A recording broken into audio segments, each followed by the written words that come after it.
안녕하세요. 미래를 설계하라 경제 잡학사정 구혜림입니다. 짧은 연휴를 보내고 돌아왔습니다. 다들 평안하게 잘 보내셨을까요? 오늘도 두 분의 아나운서와 함께 경제 이야기 즐겁게 나눠보도록 하겠습니다. 오늘은 장세은 신예지 아나운서와 함께합니다. 안녕하세요. 안녕하세요.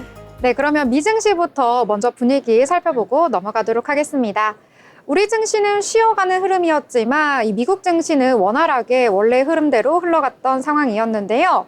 이 전일장 살펴보면은요, 이 기준금리 결정을 앞두고 여러 가지 관망 심리가 짙어졌던 시장이었던 것 같습니다. 일단 뉴욕 지수는 3대 지수가 모두 약세로 마감을 했는데요. 자세한 분위기 살펴보도록 하겠습니다. 자, 세연 아나운서 전해주시죠. 네, 간밤 마감한 뉴욕 증시는 주요 3대 지수가 모두 하락하며 마감했습니다.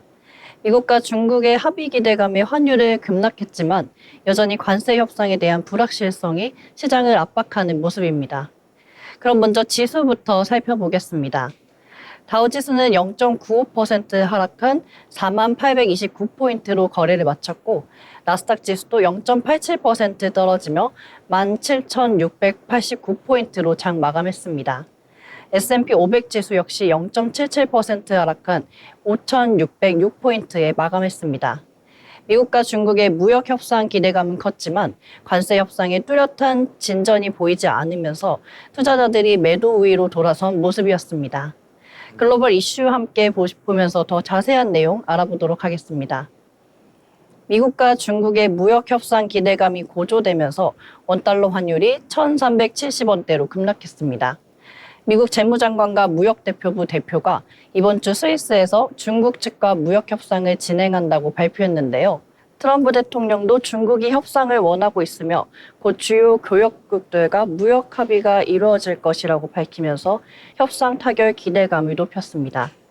하지만 미국의 3월 무역 적자가 역대 최대를 기록하는 등 관세 정책을 둘러싼 불확실성이 여전하기 때문에 시장의 변동성은 커질 수 있는 상황입니다. 관세 협상의 불확실성이 뉴욕 증시 하락의 주요 원인으로 지목됐습니다. 미국은 현재 중국을 제외한 17개 주요국과 무역 협상을 진행하고 있지만 구체적인 합의에 이르지 못하며 시장의 불안감을 키우고 있습니다. 특히 미국과 중국 간 협상도 이번 주 스위스에서 재개될 예정이지만 결과를 예측하기 어렵다는 평가가 지배적입니다. 이로 인해 증시가 추가적으로 영향을 받을 가능성이 크다는 분석입니다. 미국이 영국산 철강과 자동차에 대해 일정 물량만큼 저율 관세를 적용하는 쿼터제를 논의하고 있습니다. 이는 미국이 무역 협상을 통해 주요국들과 유연한 태도를 보이고 있다는 신호로 이번 주 미국과 영국이 관련 무역 협정을 공식 발표할 것으로 보입니다. 다만 의약품 관세 부과와 농산물 수입 문제 등에서 양국 간 이견이 남아있어 추가 협상이 필요하다는 분석입니다. 빅데이터 분석 기업 펠렌티어가 시장의 높은 기대감을 충족시키지 못하면서 12% 급락했습니다. 펠런티어는 1분기 매출이 전년 대비 39% 늘며 시장 기대치를 웃돌았지만 해외 사업의 성장세 둔화와 이익률 감소에 대한 우려가 부각되면서 투자자들의 실망 매물이 쏟아졌습니다. 펠런티어는 국내 투자자들의 보유가 많은 종목이라 국내 투자자 수익률에도 영향을 미칠 전망입니다. 네, 히트맵 보시면 대형 기술주 M7이 대부분 하락하며 부진한 모습 보이고 있습니다. 특히 메타가 2% 하락하며 낙폭이 가장 컸고 테슬라도 유럽 판매 급감 여파로 1.75% 내렸습니다. 마이크로소프트와 아마존은 각각 0.66%, 0.72% 하락했고 알파벳도 0.51%로 장을 마쳤습니다. 엔비디아와 애플 역시 약보합권에 머물며 전반적으로 부진한 장세였습니다. 그럼 이어서 주요 기업들 이슈 함께 체크해 보겠습니다. 네, 테슬라 소식입니다. 테슬라가 유럽 판매 부진 속에 1.75% 추가 하락했습니다. 특히 스웨덴에서 판매량이 전년 대비 81% 급감하는 등 유럽 전역에서 고전을 면치 못하고 있는데요. 이는 일론 머스크 CEO의 정치적 발언 이후 유럽 소비자들의 반감으로 불매운동이 확산됐기 때문입니다. 이에 따라 유럽 내 테슬라 점유율 하락과 중국 업체들의 시장 잠식 우려가 더 커지고 있는 상황입니다. 구글의 광고 기술 사업이 미국 정부의 강제 매각 대상이 됐습니다. 미국 법무부는 구글의 온라인 광고 시장 독점 문제를 지적하며 광고 거래소 사업인 에드엑스와 광고 서버 사업인 에드 매니저의 매각을 추진 중인데요. 구글 측은 이 같은 조치가 광고주와 시장 전반에 피해를 줄 것이라며 강하게 반발하고 있어 앞으로 논란이 확대될 전망입니다. 네, 다음으로 엔비디아 젠슨항 CEO가 중국 AI 시장을 놓치면 미국이 큰 손실을 볼 수 있다고 경고했습니다.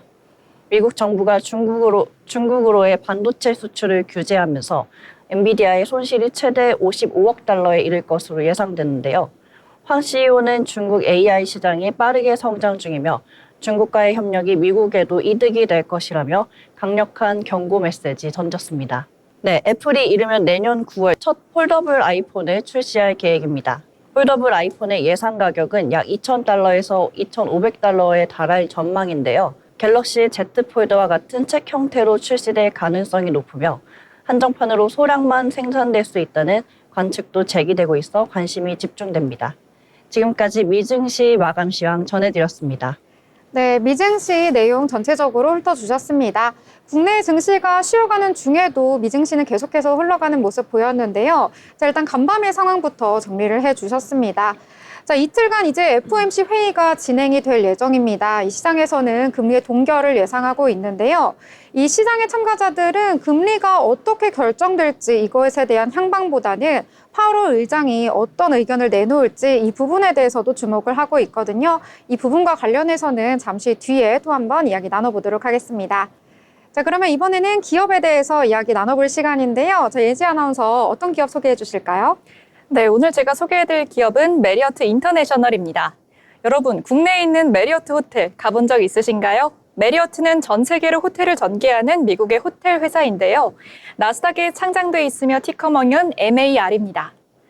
1927년 5월 존 윌러드 메리어트가 부인과 함께 9석의 음료 가판대를 연 게 시초이며 현재 전 세계 70여 개국 3,400개의 호텔 체인점을 운영하고 있습니다. 메리어트는 가족 경영을 하는 기업으로도 잘 알려져 있는데요. 메리어트가 대학을 졸업한 후에 워싱턴 DC에서 AW 루트비어 프랜차이즈로 가족 사업을 시작한 게 시초였습니다. 1927년 비행장 근처에 작은 루트비어 스탠드를 열며 사업을 시작했고요. 살짝 로맨스를 가미하면 사업 시작 2주 당시 여자친구였던 지금의 아내와 결혼해서 신혼여행을 하며 미국 전역을 떠돌았는데요. 이때 향후 사업 아이디어를 얻었다고 합니다. 이후 58년간 거의 쉬지 않고 사업에 몰두한 결과 매장을 넓히고 체계화하며 메리어트를 성장시켰는데요.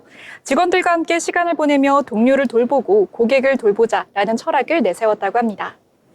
JW 메리어트와 메리어트 호텔이 각각 개별 자회사인데요. 메리어트 호텔이라는 이름으로 먼저 연 체인점은 1959년 미국 텍사스주 알링턴에 위치한 키브리지 메리어트 호텔입니다. 이후 1970년부터는 호텔 위탁 사업을 시작했고 그 해에 네덜란드 암스테르담에 최초의 외국 지점을 개설했으며 1998년에는 리츠 칼튼의 지분 일부를 인수해서 주주가 됐습니다. 2016년 9월 23일 스타우트 호텔과 리조트 인수합병을 마무리 지었고요. 30개의 호텔 브랜드를 보유한 세계 최대의 호텔 기업으로 거듭났죠. 2016년에는 스타우트 호텔과 리조트를 인수했습니다. 호텔 운영으로 따지면 정말 공격적으로 M&A 확장을 통해서 확장했다라고 볼 수 있는데요. 메리어트 인터내셔널은 크게 메리어트 호텔과 JW 메리어트 호텔, 그리고 르네상스 메리어트 호텔 등 이 세 가지로 나뉘는데 JW 메리어트 호텔은 다른 메리어트 호텔 체인 중에서 최상급의 호텔에만 붙여지는 이름이라고 합니다. 서울에선 고속터미널 바로 옆에서 볼 수 있죠. 한편 메리어트 인터내셔널은 최근 2025년 1분기 실적을 발표했습니다. 6일 미국 증권거래위원회에 따르면 이번 분기 동안 회사는 총 수익 62억 6,300만 달러를 기록했으며 이는 전년 동기 대비 4.8% 증가한 수치입니다. 순이익은 6억 6,500만 달러로 주당 순이익은 2.4달러로 집계됐습니다. 회사는 2025년 1분기 동안 1억 2천만 달러의 배당금을 지급했으며 이는 주당 0.63달러에 해당됩니다. 또한 메리어트 인터내셔널은 2025년 1분기 동안 273만 8천 주를 자사주 매입했으며 총 7억 5,100만 달러를 사용했습니다. 회사는 2025년 1분기 동안 전 세계적으로 4.1%의 객실당 수익 증가를 기록했으며 평균 일일 요금 2.9% 증가와 점유율 0.7%포인트 상승에 기인하는 수치인데요. 국가별로 따지면 미국 및 캐나다 지역의 레브파는 3.3% 증가했으며 아시아 태평양 지역에서는 10.9% 증가했습니다. 반면 중국 지역에서는 레브파가 1.6% 감소했는데요. 메리어트 인터내셔널은 2025년 1분기 동안 12,200개의 객실을 추가했고요. 현재 개발 중인 프로젝트는 약 3,800개 호텔, 58만 7천 개 객실에 달합니다. 회사는 2025년 연간 순 객실 성장률이 5%에 이를 것으로 예상하고 있습니다. 회사는 또한 2025년 2분기부터 시티즌 M 브랜드 인수에 대한 계약을 체결했고요. 이 거래는 3억 5,500만 달러에 이루어질 예정입니다. 인수 완료 후 시티즌 M의 호텔들은 메리어트의 시스템에 통합될 것으로 보입니다. 메리어트 인터내셔널의 재무 상태는 안정적이고 현재 자산 총액은 266억 5,100만 달러로 부채는 141억 3천만 달러에 달합니다.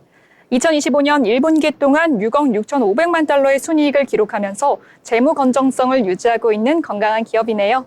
호캉스로 꼭 가고 싶은 베스트 탑 3 호텔로 꼽히고 있습니다. 저도 정말 가고 싶네요. 지금까지 제가 준비한 기업 소식 메리어트 호텔이었습니다. 네, 메리어트 호텔까지 함께 알아봤습니다. 여름을 앞두고 여러 가지 호텔에 대해서 또 관심 커지실 것 같은데요. 이 기업에 대해서도 알아두시면 좋을 것 같습니다. 자, 그러면 이번에는 신문에서 저희 경제 뉴스 살펴볼 시간인데요. 여러 가지 경제 소식 준비하셨다고요? 오늘 신문에서 발췌한 기사를 전해드리는 뉴스 브리핑 시간입니다. 네, 첫 번째 소식입니다. 정부가 미국의 반도체 수입 규제 움직임에 강력히 대응하고 나섰습니다. 미국이 수입산 반도체가 자국 안보에 위협이 될 수 있다며 관세 부과를 검토하자 한국 정부는 한국산에는 특별한 고려가 필요하다며 예외를 요청했습니다. 현지 시간 6일 산업통상자원부는 미국 상무부에 공식 의견서를 제출했습니다. 정부는 반도체 및 제조장비 수입 제한이 한국 기업들의 대미 투자에 악영향을 줄 수 있다고 경고했으며 이번 조치가 자칫하면 글로벌 공급망을 위협할 수 있다는 우려도 함께 전달했습니다. 미국은 지난달부터 무역확장법 232조에 근거해 안보 영향 조사를 진행 중이며 이 법은 대통령이 관세 부과 등의 조치를 직접 취할 수 있게 합니다. 한국 정부는 향후에도 긴밀한 협의를 이어가겠다는 입장입니다. 다음 소식입니다. 포스코 홀딩스와 LG화학이 탄소 감축 기술 개발을 위해 손을 잡았습니다. 양사는 이산화탄소 포집 활용 메가 프로젝트에 참여하며 포항 제철소에서 실증 작업을 추진할 계획입니다. 이번 프로젝트는 과학기술정보통신부가 주관하며 포항 제철소의 제철 공정에서 발생하는 부생가스를 포집해 이를 일산화탄소 수소가 혼합된 합성가스로 전환하는 기술이 핵심입니다. 내년부터 실증에 착수하는 것이 목표이며 이번 협업은 석탄 대신 사용할 수 있는 환원재를 개발하는 데에도 기여할 것으로 기대됩니다. 양사는 이를 바탕으로 철강 산업의 탄소 중립을 선도하겠다는 전략을 내세우고 있습니다. 네, 다음 소식입니다. 관세 전쟁 여파 속에서도 ING는 한국 수출 기업들에 대한 금융 지원을 지속하겠다고 밝혔습니다. 우데이 살인 ING 아시아 태평양 대표는 반도체, 조선, 배터리 등 한국의 고부가 가치 산업은 여전히 경쟁력이 있다며 무역 금융 확대 의지를 밝혔습니다. 그는 한국 방문 중 지정학적 불확실성이 확대되고 있지만 ING는 33년간 쌓아온 노하우를 바탕으로 한국 기업과의 파트너십을 강화해 나갈 것이라고 강조했습니다. 미국의 보호 무역 강화와 경기 둔화 속에서도 글로벌 금융기관의 한국에 대한 신뢰가 이어지고 있다는 점에서 의미 있는 메시지로 해석됩니다. 다음 소식입니다. 체코 원전 계약이 막판에 급제동이 걸리면서 국내 원전 관련주가 직격탄을 맞았습니다. 체코 법원이 한수원과 체코 전력공사 자회사 간에 계약 체결을 하루 앞두고 제동을 건 겁니다. 이는 입찰에서 탈락한 프랑스 EDF가 소송을 제기하며 법원이 가처분 결정을 내렸기 때문인데요. 이에 따라 국내 증시 개장과 동시에 한전기술, 한전산업 등 원전주가 급락세를 보였습니다. 다만 업계에선 올해 안에 최종 계약이 이루어질 것이라는 기대도 여전히 남아있으며 계약 재개 여부와 향후 절차에 따라 관련 종목들의 방향이 달라질 전망입니다. 네, 마지막 소식 전달해드리겠습니다. 카카오뱅크가 올 1분기 역대 최대 분기 실적을 기록했습니다. 당기순이익은 1,374억 원으로 전년 대비 23.6% 증가했으며 영업이익도 1,830억 원으로 사상 최대치를 찍었습니다. 이번 실적의 배경에는 수수료 플랫폼 사업의 성장과 투자 자산 수익 확대 등 비이자 수익 부분의 강세가 있었습니다. 이자 수익은 다소 줄었지만 전반적인 포트폴리오 다변화가 실적은 견인한 셈입니다. 카카오뱅크는 앞으로도 고객 유입과 비대면 금융 플랫폼 확대를 통해 지속 가능한 성장을 이어가겠다는 계획입니다. 지금까지 뉴스 브리핑이었습니다. 네, 여러 가지 뉴스들 알기 쉽게 전달을 해주셨습니다. 그중에서도 오늘 시장에서 원전 관련주가 급락한 모습을 보였는데요. 역시나 체코 쪽에서 있었던 소식입니다. 저희가 방송에서 계속해서 이야기를 전해드리긴 했었는데 이제 한수원과 이 체코의 전력공사 간 계약식 현지 시간 7일에 이제 예정이 될 예정이었는데요. 이 계약이 무산될 위기에 처했다라는 평가가 나오고 있습니다. 왜냐하면 프랑스 쪽에서요, 이 사업의 계약을 중지하도록 해달라라고 요청을 했었는데 이 가처분 신청 인용이 됐다라는 소식이 전해졌기 때문입니다. 하지만 또 증권가에서는 완전히 무산될 가능성은 희박하다라는 내용도 나오고 있어서요. 앞으로의 추이 계속해서 지켜봐야 할 것 같습니다. 더불어 본 방송에서 제공하는 정보는 투자 판단을 위한 조언일 뿐 해당 종목의 가치, 상승과 하락에 대해서는 보장하지 않습니다.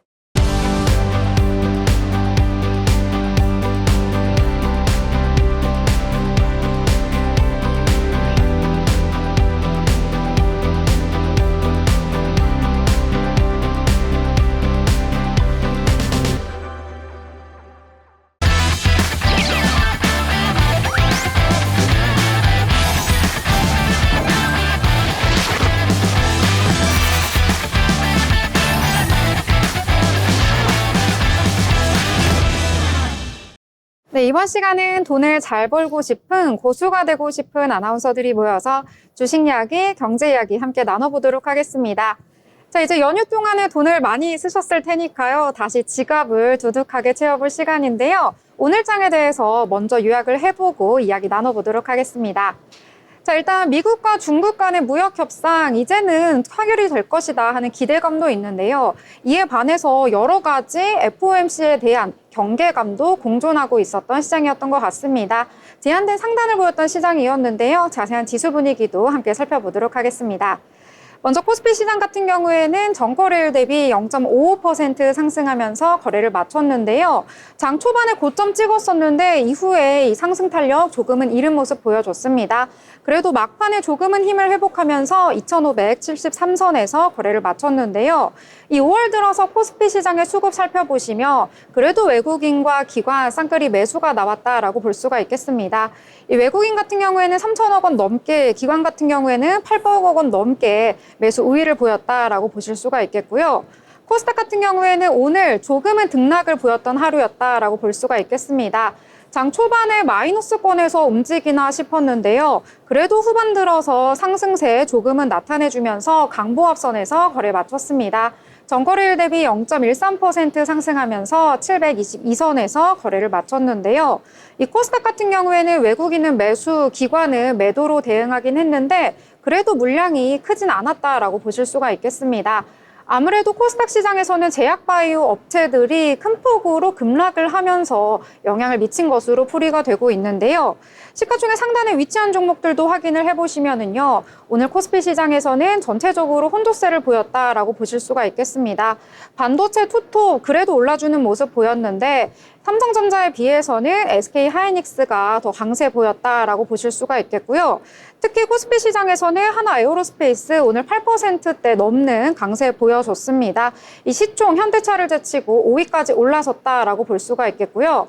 이 코스닥 시장에서는 전체적으로 하락세가 두드러지는 장이었다라고 볼 수가 있겠습니다. 아무래도 트럼프 대통령의 관세에 대한 이야기, 제약 쪽에도 이제 관세를 부과하겠다라는 내용이 전해지면서 여러 가지 여파가 미친 것으로 풀이가 되고 있는데요. 자세한 종목별 내용은 잠시 후에 자세히 이야기를 나눠보도록 하겠습니다. 전체적으로 관망하는 장세였다라고 볼 수가 있겠는데요. 환율 같은 경우에는 그래도 오늘 진정세를 보였다라고 볼 수가 있겠습니다. 이 개장 초에는 1,380원에서 시작을 했었는데요. 6개월 만에 최저치입니다. 하지만 종가로는 1,400원까지 회복되는 모습 보이긴 했는데 그래도 어느 정도는 진정세로 들어섰다라고 분석을 해볼 수가 있을 것 같거든요. 이와 관련해서도 영향을 미쳤던 섹터와 종목들 있으니까요. 함께 이야기 나눠보도록 하겠습니다. 자, 그러면 세은 아나운서 어떤 종목과 섹터부터 함께 이야기해 볼까요? 네, 오늘 저는 웨이비스 강세 보여서 오늘 내용 전해드리려고 합니다. 웨이비스는 전거래일 대비 18.81% 상승했는데요. 인도가 파키스탄을 향해 미사일 공격을 단행한 것으로 알려지면서 인도 방산 기업으로부터 무선 주파수 반도체 위탁 생산을 수주한 웨이비스의 매수세가 유입된 것으로 보입니다. AP와 로이터 통신 등에 따르면 인도는 7일 새벽 파키스탄을 겨냥해 미사일 공격을 단행했습니다. 파키스탄은 해당 공격으로 어린이를 포함해 최소 8명이 사망했다고 발표했으며 사실상 핵 보유국인 인도와 파키스탄 간 무력 충돌은 2019년 이후 6년 만입니다. 한편 웨이비스는 지난 3월 인도 방산 기업으로부터 고출력 질화갈륨, 무선 주파수, 반도체 위탁 생산 사업을 수주했다고 공시한 바 있습니다. 고객사는 인도 국방부 산하의 방산 기업으로 레이더, 통신, 전자정장비 등 무기 체계 개발을 주도하는 것으로 알려져 있습니다. 웨이비스는 2021년부터 인도 방산 시장에 진입해 해당 고객사와 협업을 이어왔으며 이번 수주는 기존 프로젝트 본격화로 이어진 결과라는 설명입니다. 수주한 반도체 칩은 단중거리 공중 위협을 탐지하는 능동형 다기능 방공 레이더 시스템에 탑재될 예정입니다. 네, 이 같은 모습 보인 웨이비스 오늘 장에서 상승하는 흐름 보이면서 18.81% 상승하며 1,990원으로 종가 형성했습니다. 네, 웨이비스 같은 경우에는요, 윗골이 조금 달리긴 했지만 그래도 강세 속에서 마감을 했다라고 보실 수가 있겠고요. 차트 같은 경우에도 4월 들어서 계속해서 우상향하는 흐름 보여줬고요. 오늘 같은 경우에도 오전 10시 29분경에 이 VI가 발동되는 등 큰 폭으로 상승을 했다. 이렇게 정리를 해보도록 하겠습니다. 자, 그러면 또 다른 테마 함께 이야기를 나눠보려고 하는데요. 이 오늘장에서 환율이 진정이 되다 보니까 영향을 받은 섹터가 있습니다. 바로 항공과 관련된 종목들이 전체적으로 강세 보여서 함께 이야기를 해보려고 하는데요. 자, 일단 항공주가 강하게 탄력을 받기 위해서는 환율이나 유가에 대한 부담 당연히 완화가 돼야 하고요. 여기와 더불어서 여행에 대한 수요가 늘어나야지만 항공주가 탄력을 받는다라고 보실 수가 있겠습니다. 최근에 달러원 환율과 국제유가 계속해서 급락세를 보이고 있다라고 보실 수가 있겠는데요. 이 항공사들의 리스크비나 유류비 부담이 완화되고 있다라는 기대감 속에서 관련된 종목들 오늘 상승한 것으로 풀이가 되고 있습니다. 자, 오늘 달러 대비 원화 환율은요, 아까 언급을 해드렸는데 이 전장보다 20원 넘게 급락한 1,380원으로 개장을 했습니다. 6개월 만에 가장 낮은 개장가를 기록했다라고 보실 수가 있겠는데요. 이 환율도 진정세를 보였는데 여기에 더해서 유가에 대한 부담도 완화가 된 것으로 분석이 되고 있습니다.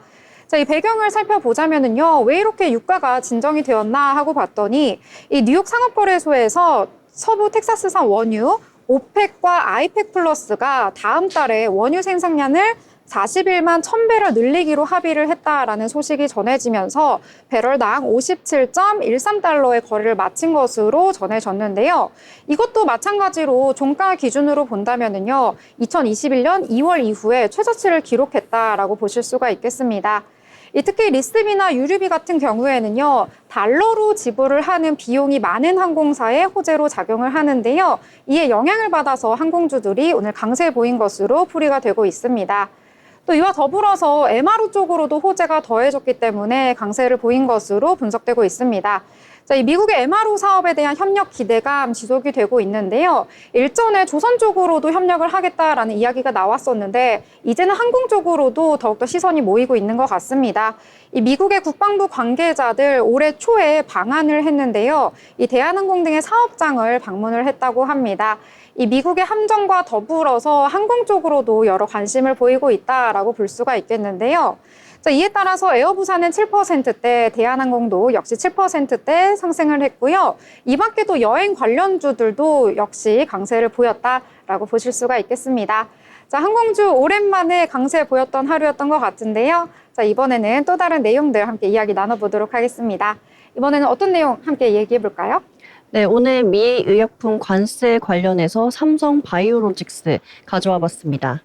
삼성 바이오로직스는 전일 대비 3.81% 하락하며 104만 3천 원에 거래 마감했습니다.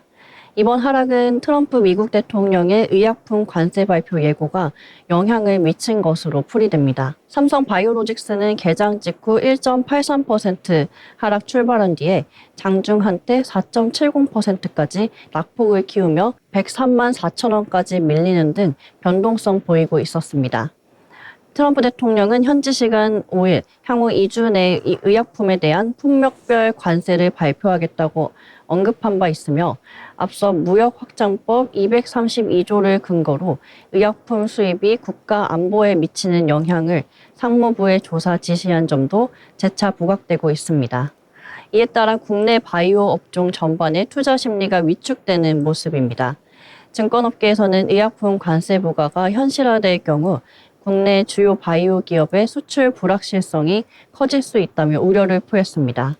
투자자들은 향후 미국 정부의 관세 정책과 글로벌 제약 바이오 산업의 정책 변화를 주시할 필요가 있으며 단기적으로 바이오 업종의 변동성 확대 가능성에 유의해야 할 것으로 보입니다. 네, 이 같은 소식에 삼성 바이오로직스 오늘장에서 약세 흐름 보이면서 104만 3천 원의 종가 형상했습니다. 네, 오늘 3% 넘게 떨어지면서 마감을 했는데요. 이 삼성 바이오로직스뿐만 아니라 셀트리온 같이 제약바이오 전반이 오늘 약세를 보였다라고 보실 수가 있겠습니다.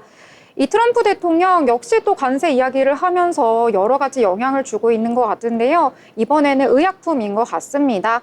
이 한국 증시의 제약바이오주 오늘 장 개장하자마자 약세를 보인 것으로 나타나고 있고요. 특히 국내뿐만 아니라 최근에 빅파마들 같은 경우에는 미국 내 생산시설 확대를 발표를 하면서 선제적으로 대응을 하고 있긴 하지만 주가의 부정적 영향 불가피한 것 같습니다. 특히 가격 인상이 어려운 복제약 제약사의 어려움 더욱더 큰 것으로 풀이가 되고 있거든요. 여러 가지 어려움 2주 후에 발표를 한다고 하니까 어떻게 또 대응을 해야 할지 이렇게 되었을 때 어떻게 전략을 짜야 할지 함께 이야기를 나눠보도록 하겠습니다. 자, 그러면 또 다른 이야기들 함께 나눠보려고 하는데요. 자, 이번에는 보안주에 대해서 또 이야기해 보려고 합니다. 저희가 방송에서도 여러 차례 언급을 해드렸었는데요. SKT 유심과 관련해서 이슈들 계속해서 나오고 있는 것 같습니다. 자, 이번에는 최태원 SK그룹 회장이요. 이 발생을 한 지 19일 만에 대국민 사과를 했다라는 소식이 전해졌는데요. 이 문제 해결에 최선을 다하겠다라고 약속을 했다라고 전해졌습니다. SKT 본사에서 이 해킹 사태 관련해서 일일 브리핑을 했다라고 했는데요. 여기에서 최근에 SK텔레콤 사이버 침해 사고로 고객과 국민에게 불편함을 초래했고 또 SK그룹 대표를 해서 사과를 드린다라고 언급을 했다고 하는데요. 이 사고의 원인을 파악하기 위해서 여러 가지 조치를 취하겠다라고 했습니다. 이 전문가가 참여하는 보안정보보호혁신위원회를 구성을 하겠다라고 하면서요. 개선 방안을 찾겠다고 했는데요. 한편 가입해지 위약금 면제 여부와 관련해서는 논의 중이라는 입장을 밝히면서 신중한 입장을 보였다라고 보실 수가 있겠습니다. 자, 그래서 오늘 장에서는 장 초반에 굉장히 강세를 보였었는데요. 오후 들어서는 좀 탄력이 떨어지긴 했습니다. 그래도 신시웨이 2.1% 상승을 했고요. 센즈랩 같은 경우에는 4.96%, 벨로크는 1.43% 상승을 하면서 보안주, 저번 주에는 상승세 좀 강했는데 오늘은 조금은 떨어진 모습이지만 그래도 오늘 장에서 전체적으로 훈풍이 불었다. 이렇게 정리를 해보도록 하겠습니다. 자, 이번에 또 다른 이야기 함께 나눠보도록 하겠습니다. 자, 이번에는 어떤 이야기 준비하셨을까요? 네, 제가 마지막으로 가져온 HD 현대 일렉트릭 소개해드리겠습니다. HD 현대 일렉트릭은 전거래 대비 3.87% 상승하면서 33만 5천 원에 거래 마감했습니다. 전년도 국내 초고용량 대형 변압기 수출액이 1조 원을 돌파했다는 소식에 매수세가 유입된 것으로 풀이됩니다. 관세청 수출입 무역 통계에 따르면 2023년 대형 변압기 수출액은 9억 4,625만 달러, 약 1조 3,600억 원으로 2022년 대비 38.5% 증가한 것으로 나타났습니다. 수출액은 2022년부터 3년 연속 증가세를 이어가고 있습니다. 오는 2027년까지 약 7,700대 규모의 글로벌 수요가 예상되는 가운데 국내 업체들도 본격적인 수출 확대에 나설 전망입니다. 특히 미국의 경우 2020년 기준 에너지부 조사에 따르면 대형 변압기의 70%가 설치 수명 25년을 초과한 것으로 나타났으며 대형 공장과 데이터 센터 확산에 따라 전력 수요 역시 가파르게 증가할 것으로 예상됩니다. 네, 이 같은 흐름 보이면서 오늘 HD 현대 일렉트릭 오름세 보였습니다. 또한 4.03% 상승한 33만 5,500원의 종가 형성했습니다. 네, 최근 들어서 사상 최대 실적을 기록했음에도 불구하고 이 피크아웃 우려 속에서 증권가에서 목표가 줄줄이 낮추는 모습 나타났는데요. 그래도 오늘 장에서는 상승 마감을 했다라고 보실 수가 있겠습니다. 앞으로 변압기 관련해서도 함께 추이 지켜보시면 좋을 것 같습니다. 자, 이번에는 정치 이야기 한번 나눠보려고 하는데요. 오늘 장에서 다시 튀어오른 정치 인맥주 있어서 이야기를 해보려고 합니다. 바로 이재명 관련주인데요. 이재명 파기환송심 첫 재판이 대선 이후로 연기가 되었다라는 소식 속에서 오늘 장에서 이 관련된 종목들 또 한 번 강세를 보였습니다. 이 더불어민주당 이재명 대선 후보의 공직선거법 위반 혐의 사건과 관련해서요. 이 파기환송심을 맡은 재판부가 원래는 5월 15일에 예정이 되어 있었던 첫 공판을요. 대선 이후인 6월 18일로 연기를 했다라는 소식이 언론을 통해서 전해졌습니다. 이 서울고법 형사 7부는요. 이 대통령 후보인 피고인에게 균등한 이 선거 운동의 기회를 보장하고 또 재판의 공정성 논란을 없애기 위해서 재판 기일을 대통령 선거일 이후로 미루겠다라는 이야기를 한 건데요.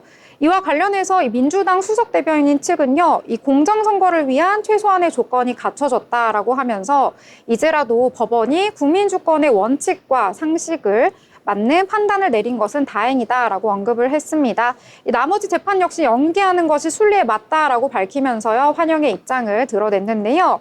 이에 따라서 관련된 종목들 오늘 강한 상승 보여줬습니다. 코나이 같은 경우에는 상한가로 마감하는 모습 나타났고요. 오리엔트 바이오도 상한가, 오리엔트 성공은 24%대 강세 보이면서 이재명 대표 관련주들이 여러 가지로 강세를 보였다. 이렇게 정리를 해보도록 하겠습니다. 자, 그러면 이번에는 인물에 대해서 저희 알아볼 시간인데요. 자, 예지 아나운서 어떤 인물 준비하셨을까요? 네, 여러분 빅쇼트라는 영화 혹시 기억하시나요? 저도 경제 영화 분야 중에서 이 영화를 좀 가장 흥미롭게 봤는데요. 2008년 금융위기를 정확하게 예측해서 수십 배의 수익을 거둔 실존 인물이 있습니다. 바로 그 주인공 마이클 버리 박사입니다. 마이클 버리는 원래 금융인이 아니라 의사였습니다. 캘리포니아 주립대학교에서 경제학을 전공한 뒤 밴더빌트 의대에 진학해 안과 전문의가 되었죠. 그런데 그는 병원 근무 중에도 경제신문을 즐겨 읽고 투자 분석을 하면서 밤을 지새웠다고 합니다. 그는 의사로 일하면서도 주식 분석 블로그를 운영했는데요. 그 글이 워낙 탁월해서인지 월가의 투자자들이 그의 존재를 알게 됐죠. 결국 그는 직접 헤지펀드를 설립합니다. 그게 바로 2000년에 만들어진 사이먼 캐피털입니다. 마이클 버리는 사실 아스퍼거 증후군을 앓고 있다고 스스로 밝힌 바 있습니다. 그는 숫자와 데이터에 몰입하는 경향이 강했고 사람들과의 감정적인 교류보다는 논리와 분석에 기반한 사고를 더 편안하게 여겼는데요. 버리는 나는 다른 사람이 보지 못하는 패턴을 본다라고 말을 하면서 자신의 신경 다양성이 오히려 투자자이자 분석가로서의 강점이 되었다고 강조합니다. 이러한 특성은 2008년 금융위기 직전에 아무도 주목하지 않던 서브프라임 모기지의 위험을 감지하고 과감히 반대로 투자하는 결단으로 이어집니다. 마이클 버리는 처음부터 일반적인 투자 스타일을 거부했습니다. 기술주 광풍이 불던 2000년대 초 그는 저평가된 가치주 투자에 집중했고 닷컴 버블이 꺼지자 오히려 수익을 냈죠. 이때부터 그 사람들은 그를 거꾸로 가는 투자자로 부르기 시작합니다. 하지만 진짜 전설은 그 다음에 펼쳐집니다. 2005년 그는 미국 부동산 시장에 이상한 점을 발견합니다. 저신용자에게 대출이 너무 쉽게 나가고 그걸 기반으로 한 서브프라임 모기지가 금융권 전반에 퍼지고 있었던 겁니다. 그는 분석 끝에 이 시장이 붕괴할 거라고 확신했고요. 월가에서 아무도 주목하지 않았던 모기지 파생 상품의 붕괴에 베팅합니다. 그리고 이게 바로 영화 빅쇼트로 나오죠.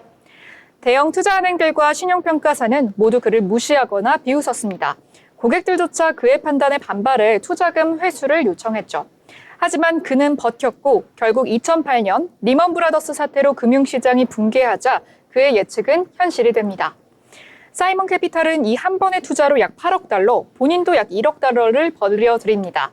그는 투자 역사상 가장 드라마틱한 승리를 거둔 인물로 기록이 됐는데요. 그의 인생을 바탕으로 만든 영화 빅쇼트는 전 세계적으로 큰 반향을 일으킵니다. 크리스찬 베일이 그를 연기했고 실제 마이클 버리도 영화 속 묘사처럼 자폐 스펙트럼을 가진 인물로 알려져 있죠. 그는 대중 앞에 자주 나서진 않지만 짧은 인터뷰나 트위터 한 줄로 시장을 뒤흔드는 인물이기도 합니다. 2021년 그는 비트코인과 밈 주식 붐에 대해서 광기라고 표현하면서 버블 붕괴를 경고했는데요.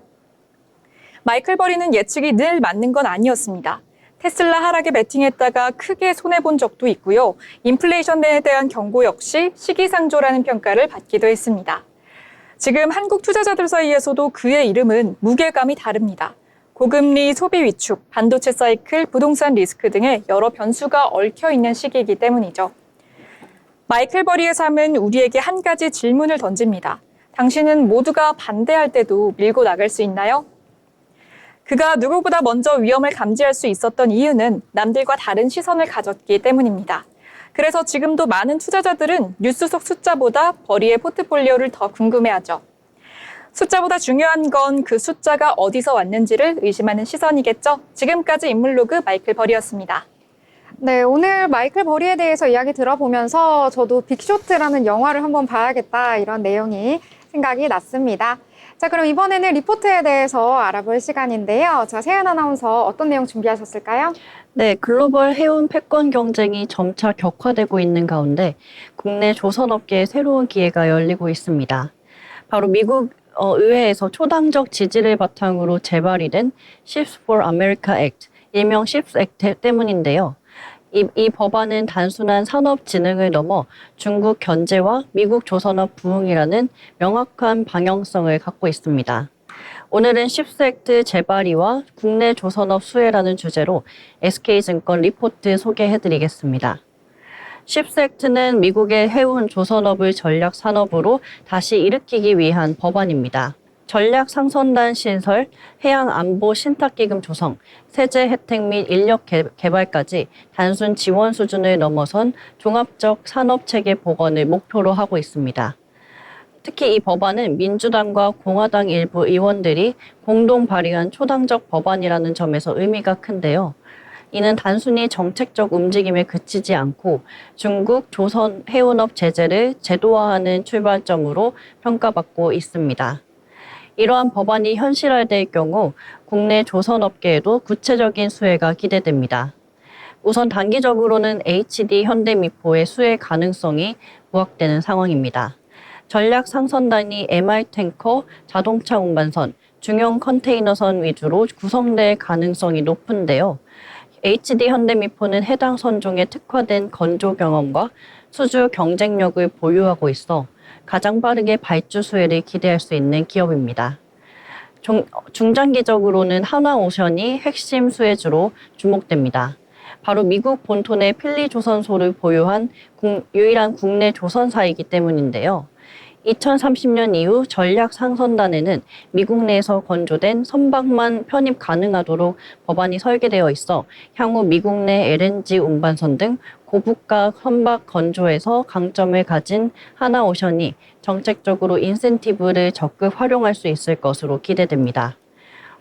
이번 쉽스 액트는 미국 산업 회복이라는 측면을 넘어 중국 조선업에 대한 강력한 견제 전략으로도 해석됩니다. 중국 국영 선박공사 등과 거래한 선사에 대한 간접 제재 조항이 포함되면서 글로벌 선주들의 중국 조선소 발주는 위축될 가능성이 커지고 있습니다. 이와 함께 중국산 선박의 미국 진출 제한이 본격화되면 한국과 일본 조선소에 대한 글로벌 발주 이동이 가속화될 수 있습니다. 미국 현지 투자 필요성을 공개적으로 강조하며 합작 법인 설립이나 공동 건조 방식 확산을 유도하는 흐름도 나타나고 있습니다. 그리고 2030년 이후 미국의 건조 선박은 전략 상선단 편입이 불가능해지는 점도 주목할 필요가 있습니다. 이에 따라 중고선 매입 또는 공동 건조 방식이 현실적인 대안으로 부상하고 있습니다. SK증권은 이번 리포트를 통해 조선업 비중 확대 의견을 유지하면서 단기수에는 HD 현대미포, 중장기적으로는 하나오션을 최선호주로 제시했습니다. 다만 하나오션의 경우 아직 산업은행 지분의 매각이 진행 중이기 때문에 오버행 이슈 해소 전까지는 주가 반영이 제한적일 수 있다는 점도 함께 지적했습니다. 조선업은 단순히 배를 만드는 산업을 넘어 이제는 국가 전략과 연결된 산업이 되었습니다. 십섹트는 지정학적 긴장 속에서 우리 조선사들이 새로운 수주 기회를 확보할 수 있는 전환점이 될 수 있으며 앞으로 법안 통과와 발주 흐름을 면밀히 모니터링할 필요가 있습니다. 지금까지 리포트 브리핑이었습니다. 네, 조선과 관련해서 여러 가지 이야기들 함께 나눠봤습니다. 리포트에서 제시된 법안과 관련해서도 그렇고요. 여러 가지로 한국과 미국이 협력을 하면서 조선주에 여러 가지 관심이 쏠리고 있는데요. 특히 하나그룹과 HD현대 같은 경우에는 이 미국의 해양 방산 시장을 선점하기 위해서 이 미국 현지에 조선소를 확보하기 위해 여러 가지 노력을 하고 있다라고 전해졌습니다. 이 미국 안에서 이 거점을 확보해서 향후에는 미국의 해군, 군함 건조 분야까지 진출하는 것이 목표라고 하는데요. 이에 따라서 앞으로의 모멘텀도 여러 가지로 확실한 것 같으니까요. 조선 분야도 함께 살펴보시면 좋을 것 같습니다. 더불어 본 방송에서 제공하는 정보는 투자 판단을 위한 조언일 뿐 해당 종목의 가치, 상승과 하락에 대해서는 보장하지 않습니다.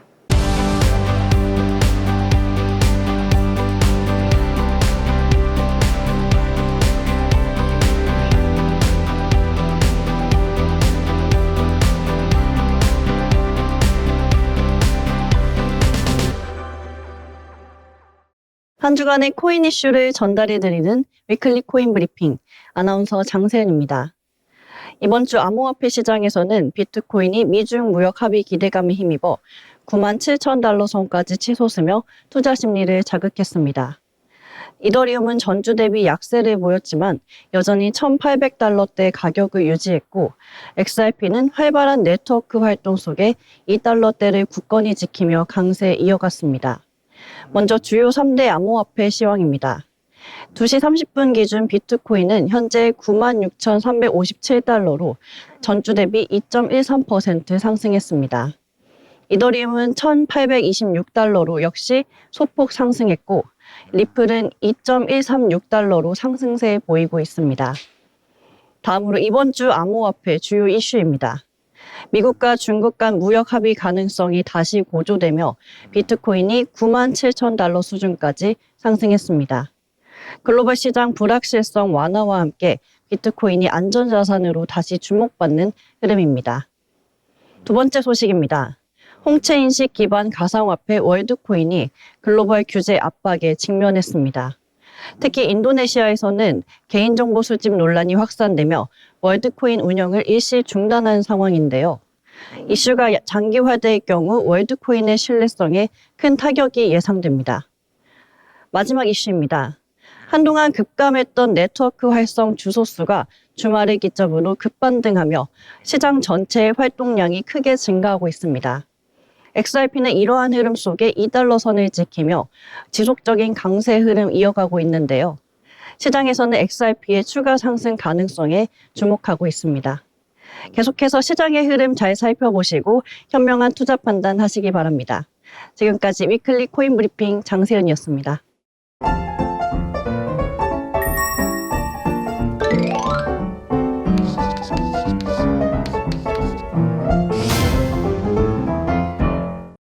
네, 오늘 장에 대해서 여러 가지 이야기들 함께 나눠봤습니다. 5월이 들어서니까요, 이제 장 분위기가 조금 좋아지려나 생각이 들었는데요. 그래도 상승해서 마감을 했다라고 하니까 되게 기분이 좋은 것 같습니다. 자, 그러면 여러 가지 이야기들 나눴는데 이번에는 정리를 해보도록 하겠습니다. 자, 예지 아나운서 어떻게 정리를 하면 좋을까요? 네, 다양한 빅 이벤트들을 좀 앞두고 관망세가 좀 있는 것 같은데요. 제가 오늘 마이클 버리를 인물룩으로 가져왔지 않습니까? 그래서 마이클 버리처럼 좀 신중함을 가지고 투자하자라고 표현하고 싶습니다. 네, 뭔가 신중한 그런 느낌. 네네. 오늘 의상도 굉장히 신중하게 고르셨다고요? 네, 맞습니다. 네, 그럼 신중하게 투자하는 기조를 이야기해 주셨는데요. 자, 그러면 세연 아나운서는 어떻게 오늘 장 정리를 해보면 좋을까요? 네, 계속해서 관세 이슈 때문에 시장에 계속 피로감을 주고 있는데요. 조금씩 완화되는 종목도 있는 것 같습니다. 이렇게 하락하는 시장일수록 긍정적으로 생각하고 추가 매수 타이밍으로 볼 수 있을 것이라고 생각하면 좋을 것 같습니다. 네, 여러 가지 매수의 타이밍으로 위기를 기회로 바꾸자라는 이야기 해주셨습니다. 자, 5월 들어서니까요, 산뜻한 느낌으로 새롭게 또 투자를 해봐야겠다라는 생각이 드는데요. 자, 일단 많은 투자자분들은 새벽에 있을 FOMC의 결정에 대해서 주목을 하고 있습니다. 파월 의장이 어떻게 시장을 평가하고 또 금리의 향방 어떻게 이야기를 할지 많은 분들의 귀추가 주목이 되고 있는데요. 시청자분들께서도 참고를 해보시면서 투자를 해보시면 좋을 것 같습니다. 자, 그러면 오늘 장은 일단 관망하는 장세 이렇게 정리를 해보도록 하겠습니다. 자, 수요일 방송은 여기서 마무리 짓도록 하겠습니다. 저희는 목요일 방송으로 알찬 내용 가지고 다시 찾아뵙도록 하겠습니다. 시청해주신 여러분 고맙습니다.